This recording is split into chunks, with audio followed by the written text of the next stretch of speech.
ಕೊಂಡ್ರೆ ಆವಾಜ್ ಕರ್ತೀವಿ ಅವಾಗ ತಗೋ ಸೈಲೆಂಟ್. ಎಲ್ಲ ಮಾಧ್ಯಮ ಸ್ನೇಹಿತರಿಗೆ ನನ್ನ ನಮಸ್ಕಾರಗಳು.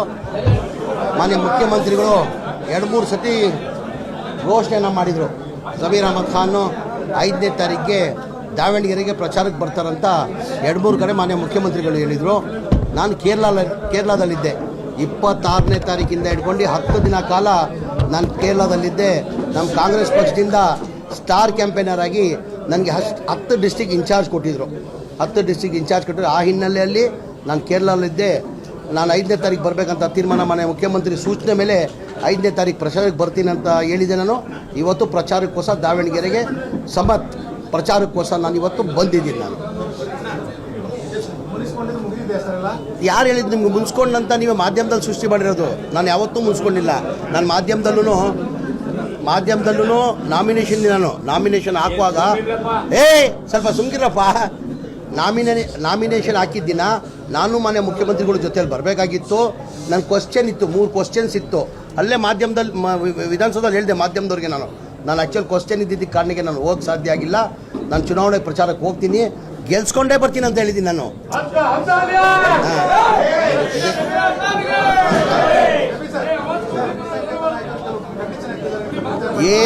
ಏನೇನು ಕಂಡೀಷನ್ ಹಾಕಿಲ್ಲ. ಏನಾಯ್ತದ್ದು ಈ ಗೊಂದಲ ಎಲ್ಲಿಂದ ಸೃಷ್ಟಿಯಾಗಿದೆ ಅಂದರೆ, ನಾನು ಒಂದ್ಸತಿ ದಾವಣಗೆರೆ ಬಂದ್ವಿ.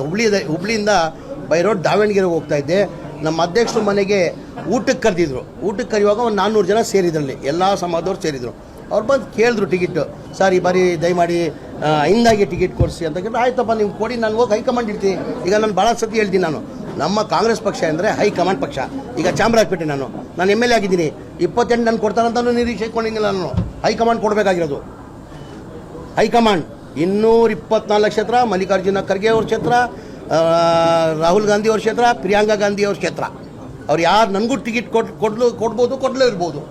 ಹೈಕಮಾಂಡ್ ಬಿಟ್ಟಿರೋದು.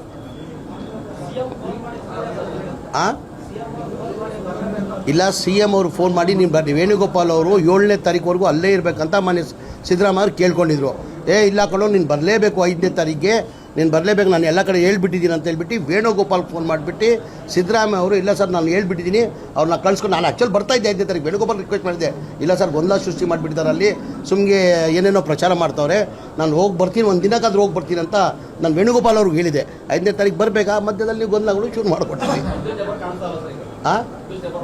ಅವ್ರು ಕೇಳಿದ್ರೆ ಸೂಕ್ತ ತಾನೆ. ನಾನು ಇವತ್ತು ಕೇರಳದಿಂದ ಇಲ್ಲೇ ಬಂದಿದ್ದೆ. ನನ್ನ ಜೊತೆ ಇದ್ರಾ? ಈಗ ನನ್ನ ಜೊತೆ ಇದ್ದು ಕರ್ಕೊಂಡು ಹೋಗಿದ್ದು ನೀವು ಕೇಳಿದ್ರೆ ಸರಿ. ಅವರೆಲ್ಲ ನಂಗೆ ಗೊತ್ತಿಲ್ಲ, ಅದು ಕೇಳ್ತೀನಿ ನಾನು. ಕರ್ನಾಟಕದ ಕ್ಯಾಬಿನೆಟ್ ಬಂದಿದೆ ನಿಮ್ಮ ಹತ್ರ. ನಮ್ಮ ದಾವಣಗೆರೆ 3 ಸರಿ MP ಗೆದ್ದರು, ಇಲ್ಲಿ ಬಂದು MLC ಗೆದ್ದರು, ತಮಗೆ ಬಂದಿಲ್ಲ. ಎಲ್ಲರೂ ಬಂದಿದ್ದಾರೆ. ಆಯ್ತು, ಅದ್ರ ಬಗ್ಗೆ ಮಾತಾಡುವ, ಅದು ಬೇಡ, ಅದು ಆಯ್ತು ಬಿಡ್ರಿ. ಅದ್ರ ಬಗ್ಗೆ ಮಾತಾಡುವ, ನಾನು ಮಾತಾಡ್ತೀನಿ. ಅದ್ರ ಬಗ್ಗೆ ಬೇರೆ ಏನಾದ್ರು ಕೇಳಂಗಿದ್ರೆ ಕೇಳಿ. ಹೋಗ್ತಾನೆ, ಅದೇ ಪ್ರಚಾರಕ್ಕೆ ತಾನೇ ಬಂದಿರೋದು. ಈಗ ನೀವು ನೋಡಿರ್ಬೋದು, ಒಂಥರ ರೋಡ್ ಶೋ ಥರನೇ ಆಗ್ಬಿಡ್ತಿಲ್ಲ. ಬೆಳಗ್ಗೆ ಯಾರ ಜೊತೆಯಲ್ಲಿದ್ರು ಏನೂ ಗೊತ್ತಿಲ್ಲ. ಅಲ್ಲಿಂದಾನೇ ಒಂದು 30 ಕಿಲೋಮೀಟರ್ ಅಂದರೆ ಜನ ಸಾಗರ ಆಯಿತು. ಇವ್ರು ವೇಣುಗೋಪಾಲ್ ಇದ್ರೆ ಕೇಳಬೇಕಾದ್ರೆ ಜನ ಸಾಗರ ಆಯಿತು. ಸರ್, ಇದು 100ಕ್ಕೆ 100 ಅವತ್ತು ಹೇಳಿದ್ದೀನಿ. ನಾಮಿನೇಷನ್ ದಿನ 23ನೇ ತಾರೀಕು ಹೇಳಿದ್ದೀನಿ, ಇವತ್ತು ಹೇಳ್ತಾ ಇದ್ದೀನಿ. 100ಕ್ಕೆ 100 ಸಮರ್ಥ ಅವರು ಗೆಲ್ತಾರೆ. ನಮ್ಮ ಪಕ್ಷದ, ಕಾಂಗ್ರೆಸ್ ಪಕ್ಷದ ಅಭ್ಯರ್ಥಿ 100ಕ್ಕೆ 100 ಗೆಲ್ತಾರೆ. ಸುಮ್ಗಿರ್ರಪ್ಪ. ಅದೇ ಬೇಡ ಅನ್ನೋದು, ಅದೇ ಬೇಡ, ಸುಮ್ಗಿರ್ರಿ.